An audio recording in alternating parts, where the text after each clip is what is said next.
Votre voix en lumière, quand l'intuition devient direction.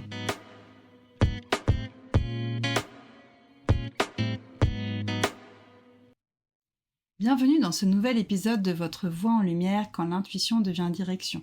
Je suis ravie d'accueillir Emmanuelle Orvin, mentor, facilitatrice et formatrice. Bonjour Emmanuelle. Bonjour Delphine. J'ai rencontré Emmanuelle tout début 2025 lors d'une formation en premier secours en santé mentale. Donc c'était il y a un an. Eh oui. Tout juste un an. On s'est croisés après plusieurs fois lors des soirées réseau. Oui. Donc j'ai suivi ton année 2025 qui a été quand même très très riche, je trouve.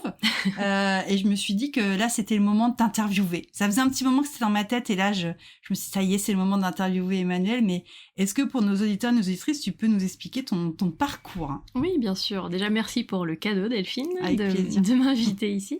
Mon parcours, très rapidement, moi je me destinais à être interprète. Et puis, après 2 ans vécus en Allemagne, j'ai pas pu mener à bien ces études. Et finalement, je me suis retrouvée dans l'univers de la communication, parce que j'avais une appétence pour notamment la communication événementielle. Mmh. Et j'ai commencé en CDI, je suis tombée sur un patron pervers en mode #MeToo, mais sauf que sympa. C'était avant la période où ce #MeToo était populaire. Donc j'ai pris mes clics et mes claques, je suis partie après quelques mois dans cet univers professionnel, et puis j'ai lancé mon auto-entreprise qui était un statut qui venait de sortir de terre en 2010 dans l'univers de la communication avec l'idée d'apporter du conseil et de la rédaction. Et puis petit à petit, je me suis bien rendu compte que toute seule, j'allais pouvoir faire des choses, mais avec d'autres choses encore plus puissantes. Et petit à petit, j'ai rencontré une partenaire avec qui j'ai travaillé pendant 9 ans et qui m'a amenée en 2016 à créer la marque Mimétique que je porte toujours. Cette personne est malheureusement partie du fait du Covid et des problématiques financières qui se sont amenées avec ce souci sanitaire. Partie du partenariat ou partie de France ou de... Partie du partenariat. D'accord. Ouais, pour se réinventer, mais avec elle, j'avais co-construit beaucoup de choses, y compris le fait de lancer une activité de formation. Mmh. Et donc... petit à petit, je suis passée de l'univers de la communication à l'univers de la formation à partir de 2019. Et aujourd'hui, c'est ce qui m'occupe principalement avec les activités de mentorat et de facilitation, pour faire très court. Ok. C'est marrant parce que moi, j'ai un parcours un peu identique parce que j'étais traductrice à la base. Et à un moment, j'ai eu marre de la traduction et voilà, je suis arrivée sur le coaching, quoi. Voilà. Ouais. Et j'ai une amie qui a un parcours, elle n'a pas fait de la com, elle a fait de la RH et maintenant elle part plus sur de l'accompagnement aussi. D'accord. Ouais. Donc, comme quoi, quand vous voulez être interprète ou traducteur, vous finirez par aider les autres autrement. Possiblement, voilà, c'est ça. En fait, je fais beaucoup de parallèles parce que dans la communication, mon but c'était de retranscrire le propos d'un client pour ses cibles finales. Ouais. Et donc il y a quand même cette idée d'interprétariat d'une certaine façon, ou de traduction comme on pourrait dire. Ouais. Et je pense que dans la formation, c'est pareil, de par la pédagogie qu'il faut. Et l'accompagnement individuel aussi. Ouais. Et dans les formations que tu proposes, du coup, c'est quel thème? Tu restes sur des thèmes de conseils, formation, en communication? Tu restes sur ce domaine-là? Alors, j'ai eu pendant une période effectivement vocation à former à la communication et communication événementielle et stratégique. Et puis, petit à petit, j'ai tout basculé sur de la formation de formateurs. Donc aujourd'hui, j'interviens sur la formation de formateurs occasionnels qui ont de temps en temps des experts qui ont de temps en temps des besoins pour intervenir dans leur entreprise, par exemple, auprès de pairs et de les former, mais qui n'est pas leur activité principale, ou bien des personnes qui souhaitent vraiment devenir formateurs professionnels d'adultes et obtenir une certification. Et j'ai pu intervenir pendant 3 ans dans l'école qui m'avait formée, par exemple, pour accompagner une centaine d'apprenants jusqu'à l'obtention de leur titre. D'accord. Donc du coup, tu les fais travailler aussi sur la posture de formateur. Impérativement. La posture haute, c'est surtout ça, peu importe le sujet au final. En fait, j'ai pas besoin d'être, moi, experte de l'expertise. C'est ça qui est très intéressant, c'est que je touche à beaucoup de secteurs d'activité différents à travers ce métier. Tout comme quand j'étais dans la com, j'avais des clients dans beaucoup de secteurs variés. Et finalement, ces experts-là vont obtenir, grâce à mes compétences, et puis des contenus mis à leur disposition et des mises en pratique, ils vont avoir la possibilité de créer leur scénario pédagogique, identifier comment accompagner leurs apprenants en collectif, en individuel, comment mettre en œuvre leur analyse de pratique, leur veille professionnelle, etc. D'accord, donc vraiment comment construire une formation, quoi. Tout à fait. La construire et la tenir. Et l'animer, exactement. Okay. Et revenir dessus pour continuer à progresser. Oui, c'est ça, parce que justement, moi j'avais dans ma certification de coach une partie formation comme ça, et c'est vraiment le truc qui m'a vraiment challengée. parce que j'ai pas du tout une posture haute, moi. Donc, du coup, j'avais vraiment galéré et c'est là où j'ai moins bien réussi d'ailleurs. Alors, sans grande surprise. Pour revenir sur le terme de posture haute, je suis pas sûre que le formateur ait nécessairement une posture haute. Et c'est aussi pour ça que je tiens au terme de facilitation. Ouais, c'est vrai. Parce que on peut avoir cet a priori que le formateur a nécessairement une posture haute. Il a une posture haute sur la gestion du cadre et du temps, obligatoirement. Par contre, il peut être d'égal à égal avec ses apprenants parce que, enfin, personnellement, en tant que formatrice, j'ai jamais autant appris qu'en étant au contact d'autres. Et même si c'est moi la formatrice, je m'enrichis aussi des retours et des besoins, propositions, questions que me posent les apprenants. Ouais. Et c'est vrai que c'était une question que j'avais amenée en supervision, moi, parce que j'avais vraiment cette idée de cette posture haute. Et mes collègues et ma superviseure m'avaient dit, mais non, tu peux faire de la facilitation, parce qu'au final, tu amènes un espace pour que la réflexion puisse se faire, trouver des solutions, co-construire. Vraiment, c'est ça qui est aussi intéressant. Tout à fait. Et donc, la facilitation, et maintenant, tu fais du mentorat également. Oui. Donc, qu'est-ce qui t'a amené vers le mentorat? Est-ce que tu peux m'en dire plus? Oui, alors 2025 a été une année assez rude pour moi sur le plan du développement d'activités, très clairement, du fait de financement de formation sur lesquels j'interviens à haute dose, on va dire, et qui ne se sont pas produites à hauteur de ce qui était prévu. Donc, en gros, mon plan de charge n'a pas du tout eu lieu comme ce que j'avais prévu. Et finalement, j'ai pris le temps de me former à un outil qui s'appelle l'Oracle de la vie professionnelle, qui est un outil d'intelligence intuitive initié par Valdy Legrand et deux autres personnes d'univers différents. Et ce que j'ai trouvé intéressant dans cet outil, c'est à la fois de pouvoir être l'une des 6 premières personnes à m'y former, et aussi de découvrir un monde à partir d'un outil réflexif. Finalement, ça m'a donné envie, et puis après une discussion avec ma meilleure amie qui est coach, ça m'a donné envie de transformer cette possibilité-là, de m'appuyer sur un outil et de proposer du mentorat. Et donc je ne vais pas avoir une posture de coach ni de consultante, mais d'être un peu à la croisée des chemins et de m'appuyer sur l'outil pour permettre à la personne de capter des choses qui vont la nourrir, et moi apporter peut-être des suggestions, des idées, des relations ou des références d'ouvrages par exemple qui pourraient aussi nourrir sa réflexion. Ça se passe comment concrètement? La personne, elle vient avec une question, et donc avec l'oracle de la vie professionnelle, tu viens les donner des pistes juste de réflexion et avec un plan d'action derrière. Alors, il peut y avoir plusieurs façons de faire. Il peut y avoir un one-shot, c'est-à-dire qu'effectivement, la personne rencontre un enjeu professionnel et la façon dont j'ai qualifié ce mentorat, c'est de permettre d'arrêter le hamster qui tourne dans sa roue, de nous faire devenir chèvre. Et finalement, de faire un pas de côté. La première partie, c'est vraiment de travailler cette question. Parce que, à travers la formation que j'ai suivie, je me suis rendu compte que s'il n'y a pas de question vraiment bien structurée, bien conçue, on passe à côté du mentorat. Donc, l'idée, c'est d'abord un travail sur la question. On revient sur des éléments de contexte que la personne m'apporte. Je viens questionner de façon supplémentaire s'il y a besoin. Je viens résumer aussi ce que la personne m'a dit. Et après coup, on se met d'accord sur la question, la formule ensemble. Et ensuite, l'idée, c'est de commencer à tirer une carte, 2 cartes, 3 cartes. Peu importe, en fait. Il peut y en avoir plus que ça, moins que ça. Une seule peut suffire. Enfin, voilà. C'est vraiment de l'ordre du phénomène.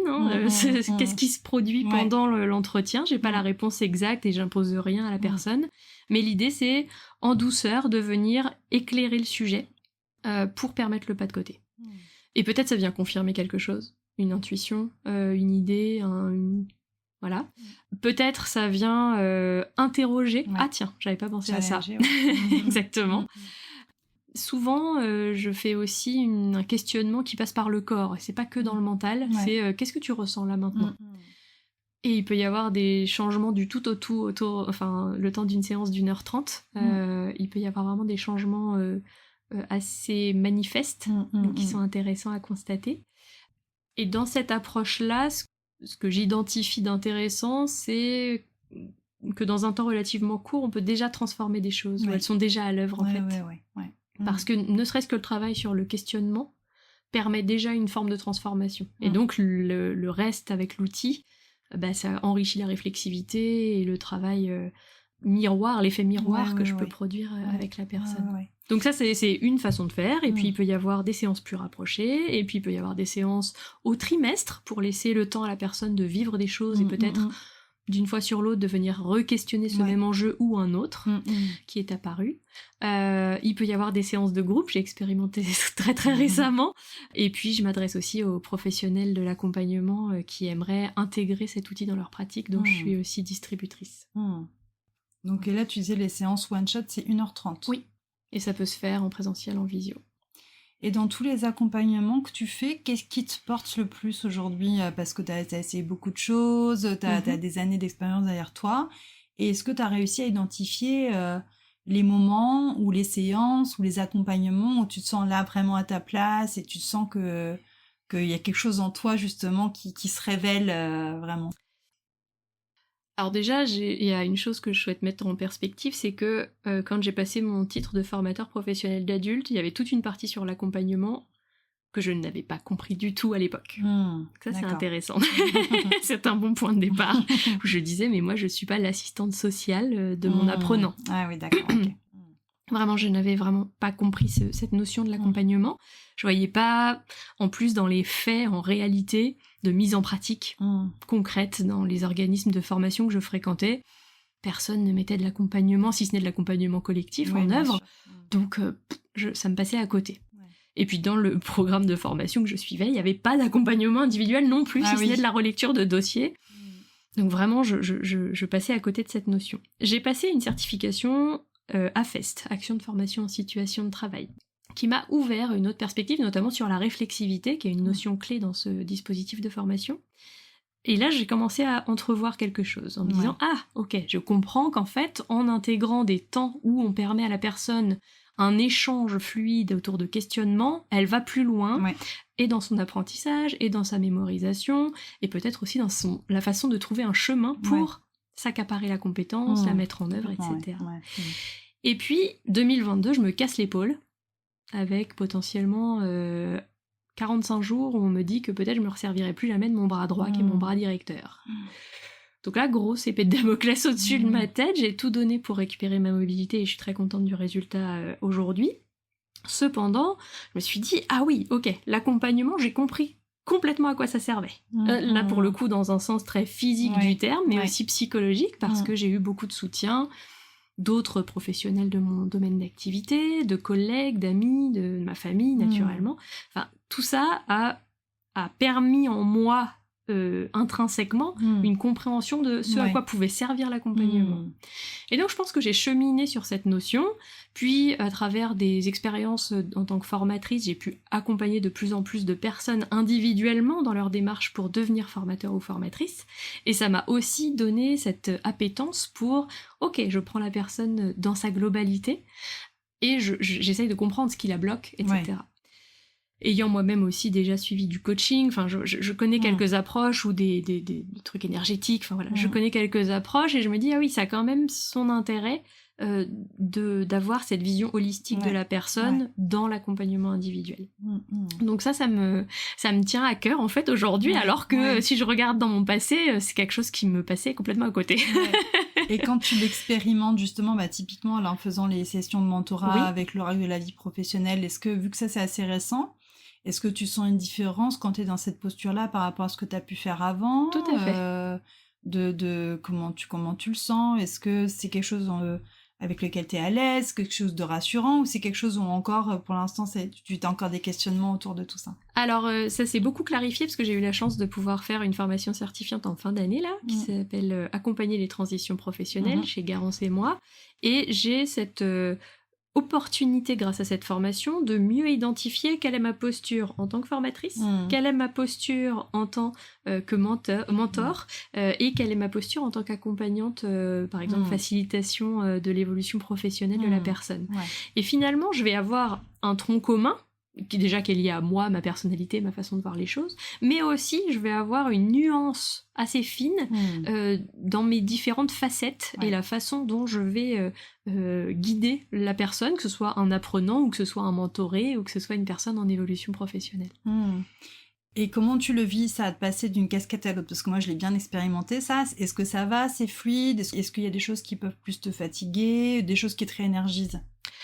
Ce qui me réénergise, notamment dans le mentorat, c'est de voir la personne avec des cernes sous les yeux en arrivant et une petite mine et qui ressort avec un grand sourire aux lèvres en sortant de la conférence.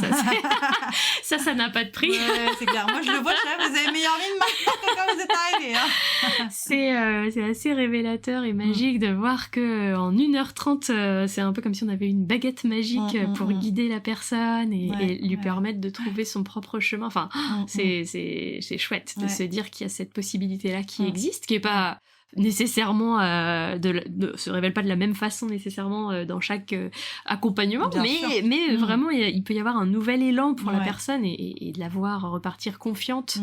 Je trouve que c'est ça qui est chouette. Moi, j'aime bien changer de casquette. Justement, si je suis indépendante, c'est aussi parce que je n'aime pas la routine et que je trouve ça vraiment riche de me nourrir de tout ça. Ça vient mettre des nouvelles briques dans ma personne, ma personnalité et il y a cette notion aussi d'écoute. Alors, intéressant pour rebondir sur l'interprétariat dont on a déjà parlé. Il y a la notion d'écoute et je pense que cette écoute active, elle est présente aussi bien quand je suis formatrice que facilitatrice en évolution professionnelle ou mentor. Cette force d'écoute, je vais pas l'utiliser de la même façon en formation, je vais l'utiliser à des fins pédagogiques.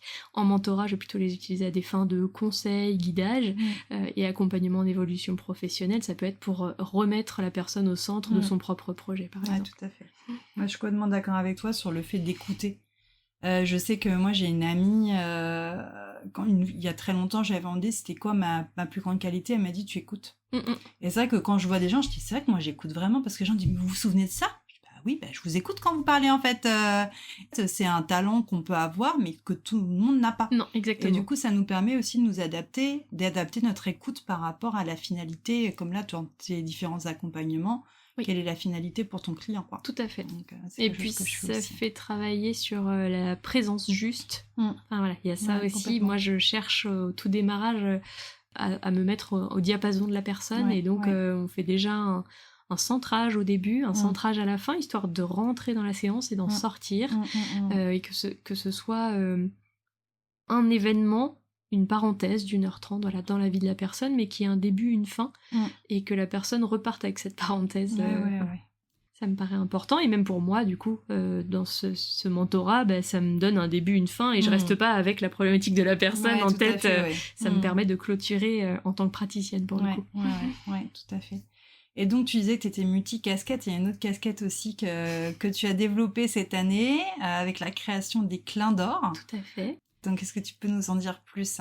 Eh ben, c'est un objet qui a émergé dans mon esprit à l'issue de mon épaule cassée. Donc, c'est lié à un événement de vie personnel, l'accident bête, comme on dit, qui a eu des répercussions sur ma façon de voir les choses. Et qui m'a fait faire un gros travail, y compris à un moment où j'ai eu une sorte de flash, donc l'intuition pourrait être le bon mot, mais cette envie de travailler la feuille d'or, qui était quelque chose que j'avais peut-être déjà à l'esprit, mais que j'avais pas visualisé. Et là, vraiment, à travers un travail que j'ai fait sur le moyen terme, on va dire, pour récupérer la mobilité de mon épaule et donner du sens à ce qui m'était arrivé, qui était quand même assez violent et inattendu, eh bien j'ai eu cette intuition, cette envie de travailler la feuille d'or, et donc j'ai développé ma propre technique. Alors pas avec de la vraie feuille d'or entre guillemets, mais des feuilles métalliques dorées, et qui permet sur une toile blanche d'avoir un carré lumineux qui se compose soit d'or jaune, or blanc, or couleur champagne, qui est sympa, ou or rose. Et l'idée, c'est que c'est un artefact que l'on peut avoir à son bureau, dans une salle d'attente d'un praticien bien-être, dans sa chambre, peu importe, et sur laquelle on va pouvoir venir déposer sa propre symbolique. Pourquoi cet objet ? Parce que, au-delà de cette intuition, j'ai réalisé des premiers clins d'or de façon informelle, on va dire, et je m'en suis offert un à moi-même pour commencer. Charité bien ordonnée commence par soi-même. Ça, je l'ai mis face à mon lit, lieu sur lequel j'ai passé beaucoup de temps pour réhabiliter mon épaule et la réinvestir et voilà, passer du temps à faire des auto-exercices. Et ça m'a permis de ne pas lâcher. dans des moments de fort découragement où la douleur était très présente, je me suis tenue et j'avais cet objet face à moi et ça m'a guidée, donné de l'espoir, donné l'envie de réussir, voilà, donné la niaque. Et donc j'ai poursuivi ce cheminement avec cet objet et je me suis dit je vais en proposer, en offrir à mes proches, et puis petit à petit je me suis dit mais tiens, pourquoi pas aussi en vendre à l'extérieur à des personnes qui me connaîtraient, parce que j'ai pas l'intention de développer une grosse communication autour de ça, mais par bouche à oreille en tout cas, de permettre à des personnes d'avoir cet objet qui peut simplement aussi servir à regarder autre chose qu'un écran dans la journée, ou permettre de se reconcentrer, ou de méditer, et voilà, et chacun peut s'approprier la symbolique qu'il veut, donc c'est un objet qui fait une dizaine de centimètres de côté, et qui ne prend pas trop de place, sachant que moi j'ai un petit endroit pour faire ça, un petit atelier, et donc je fais des petits formats, mais je peux aussi faire des formats sur mesure au besoin. Et je me souviens quand tu les as montrés, c'était un événement là où on était ensemble, c'était en octobre ou novembre, je sais plus. Je les ai vus de loin et j'ai dit, on est d'accord que t'as mis une intention quand t'as fait ça, parce qu'il y a une vibration énergétique dans l'objet, je le précise, que j'ai vu tout de suite. C'est pas juste un carré doré sur une toile. Non, mais faut être honnête. Voilà. Moi, je l'ai vu de loin, j'ai dit il y a une intention qui est posée dessus, en tout cas vraiment. L'intention, elle peut être alors énergétique, je sais pas. En tout cas, oui, il y a quelque chose qui vient de moi, ils ont une vibration. L'objet a une vibration. Oui, je trouve. Et aussi, ce que je trouve intéressant, c'est le jeu de lumière, c'est-à-dire que selon qu'on allume la lumière dans la pièce, selon la lumière du jour, etc., si le soleil tape dessus ou pas, on n'a pas, comme il y a un petit peu de relief, très minimaliste, mais il y a un petit peu de relief. On n'a pas toujours les mêmes formes, ou on distingue pas forcément les mêmes reliefs, et je trouve que c'est intéressant, artistiquement parlant, d'avoir ces clins d'or. Ok, donc on a vu ton parcours, où tu en es aujourd'hui, et justement toi qui fais beaucoup de conseils, de mentorat, quel est le conseil que tu peux donner aux personnes qui doutent des fois de leur direction, de la direction, parce que toi au final ça fait très longtemps que tu es entrepreneur, que tu t'es réinventé aussi. Quel conseil tu peux donner par rapport à ton expérience et à des personnes qui seraient un peu dans le doute des fois? Alors déjà d'accepter qu'il y ait des phases de doute. Je pense que là pour moi 2025 était un parfait exemple que c'est ok qu'il y ait des phases de doute. Penser à demander de l'aide à l'extérieur.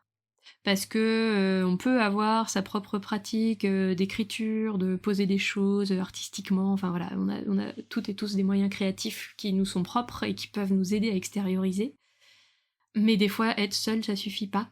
Et donc, demander un coaching, demander une aide à quelqu'un de proche, un regard extérieur, c'est vraiment ça, ce qui va apporter un recul qu'on n'a plus quand on est la tête dans le guidon. Et en fait, je pense qu'on est des humains, faut accepter que c'est comme ça, on a la tête dans le guidon à certains moments, et on peut aussi avoir ce besoin d'avoir un nouveau souffle qui vient parfois de l'extérieur.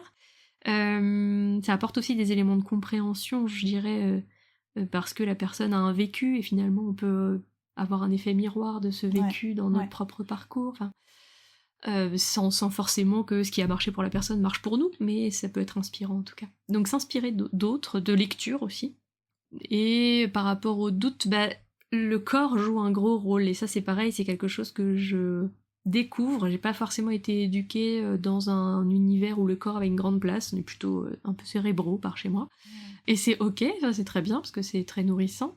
Et en même temps, de juste faire une pause et sentir comment c'est dans son corps. Peut-être je suis oppressée, peut-être j'ai des douleurs dans les jambes, peut-être il y a quelque chose qui est pas confortable. Et savoir au moins que ça existe, et après donner du sens si on sent que c'est nécessaire de donner du sens, mais c'est pas une obligation. Je pense que c'est important, et pareil, je pense que c'est dans mon cas de figure lié à l'accident que j'ai eu, qui m'a reconnecté complètement à mon corps, dont j'étais assez décorrélée. Et aujourd'hui, je cherche de plus en plus à être en reliance avec lui, parce que déjà c'est un précieux outil que ce corps. Pour avoir été privée de ma main droite pendant plusieurs mois, je vois très bien, et être dans la douleur, je comprends le bien-être que c'est d'avoir un corps entier et vivant, et non douloureux constamment. Donc rien que ça, c'est un chemin de gratitude infini. Je pense que c'est aussi laisser du temps, et pareil, le doute, il peut s'instaurer parce qu'il y a de la frustration, et je suis la championne de ce petit jeu-là. Je doute, donc ça me frustre, donc je doute encore plus, donc ça me frustre encore plus. Enfin, la petite pyramide infernale, là. Et en fin de compte, en regardant, par exemple, je le disais en off, en faisant le bilan de l'année 2025, bon, elle n'a pas été rayonnante financièrement, par exemple. Mais par contre, j'ai fait plein d'autres choses. J'ai rencontré énormément de personnes, de structures, j'ai pu m'épanouir dans ma vie associative, personnelle. Et donc, oui, c'était riche. Pas forcément au sens clinquant du terme, mais au sens humain, c'était énorme. Avec des soutiens incroyables, avec des formations passionnantes, beaucoup d'apprentissage. Et finalement, le temps est une aide, même si parfois le timing nous paraît pas parfait. Ouais, c'est ça. Et que moi, ça me fait ronger mon frein plus d'une fois. Je me rends aussi compte que c'est ok, et que dans le temps où il se passe soi-disant rien, il se passe en fait plein de choses qui sont pas révélées, mais qui sont en mouvement. Le processus doit se faire, et c'est vrai que des fois, je dis à mes clients, mais c'est pas le bon timing, il faut laisser faire. Quand ce sera le moment, ce sera le moment. Mais quand on est dedans, c'est très agaçant quand même. Ouais. Soyons clairs. C'est ça. Et aussi dans cette notion du doute, peut-être parce qu'on est beaucoup dans un monde plein d'injonctions, il faut être performant, il faut aller plus vite, il faut être compétitif, nanana. Je suis pas sûre que ce soit des notions qui ont du sens, en fait, à l'échelle d'un être humain, la performance. Enfin, moi, je commence à remettre vraiment beaucoup en cause et en question cette notion-là. Moi, je cherche pas à être performante, je cherche à m'épanouir et à me faire plaisir dans ce que je fais et être au contact d'autres personnes. Donc, il y a plus cette vision-là maintenant. Peut-être je suis pas multimilliardaire en ayant cette vision-là, et en même temps, est-ce que je cherche à être multimilliardaire? Pas nécessairement. Et puis la performance, pour moi, c'est aussi, il y a aussi une notion de dire, en fait, si c'est comme tu parlais du hamster dans sa roue qui devient chèvre, c'est vraiment faire, mais si on fait qu'il n'y a pas de sens derrière, ou qu'il n'y a pas d'intention, parce qu'au final, si t'as pas d'intention dans ce que tu fais, ça sert à rien. Moi, j'accompagne justement les transitions professionnelles. En ce moment, j'accompagne et ça fait sens pour moi, et j'essaie de révéler ce qui fait sens pour les personnes que j'accompagne également. Parce que c'est pas à tout prix trouver un boulot ou quoi. J'ai dit, mais attention, pour l'instant, vous commencez. Soyez exigeants, soyez ambitieux aussi avec vous-même pour pas prendre le premier truc qui passe. C'est aussi ok, quoi. Donc, ça donner du sens en tout cas. Complètement. Et je pense qu'un jour dans mes prestations, les choses vont se relier. C'est-à-dire que les clins d'or là, ils apparaissent un peu comme un cheveu sur la soupe. Et je me dis, il y a un moment où des choses vont se corréler, et le clin d'or sera un objet peut-être en finalité de quelque chose, d'un mentorat ou d'un accompagnement pour célébrer. Parce que je pense que ce mot-clé, il est pas trop mis à l'honneur non plus dans un monde très anxiogène, où il y a de l'éco-anxiété, de la techno-anxiété, etc. Et là, je me dis, mais soyons vibrants aussi de cette vie qui est là et qui passe très vite. Et finalement, d'avoir un objet pour célébrer, c'est intéressant aussi. Ça donne du sens, je trouve. Donc voilà, peut-être à terme, il y aura cette logique dans mon parcours. Et justement, que t'as fait un peu ton petit bilan de 2025, et comment tu abordes 2026 ? Alors 2026, c'est une année où il va y avoir un changement pour moi, c'est que je vais avoir 40 ans. Et je me dis, 40 ans, j'ai adoré ma vingtaine. 40 ans, c'est 2 fois 20. 30 ans, j'ai pas trop aimé ma trentaine. Enfin, il s'est passé plein de choses très riches et intéressantes, mais bon, c'était pas ma dizaine préférée. Et là, j'ai envie que 40, ce soit 2 fois mieux voire plus, que les 20. Donc, j'aborde les choses en mode hop-hop, optimisé, optimal, optimiste, comme j'aime bien. Et j'ai envie de me révéler professionnellement avec peut-être des offres plus innovantes qui me différencient vraiment. Je pense que celle du mentorat est déjà un premier pas vers ça. Et j'en entrevois d'autres qui sont pas encore tout à fait concrètes, ni dans mon esprit, ni dans les faits. Pas à pas, je pense que les choses vont se faire. De belles perspectives pour l'année qui arrive. Tout à fait. Un grand merci à toi, Emmanuel, pour cet échange. Vous pouvez retrouver Emmanuel sur LinkedIn, essentiellement, il me semble. Et vous pouvez découvrir l'étendue de ses talents. Vous a déjà donné un beau diaporama aujourd'hui. pour grandir et apprendre. Et vous retrouvez toutes les infos de cet épisode sur votre plateforme d'écoute préférée. Merci Emmanuelle. Merci Delphine.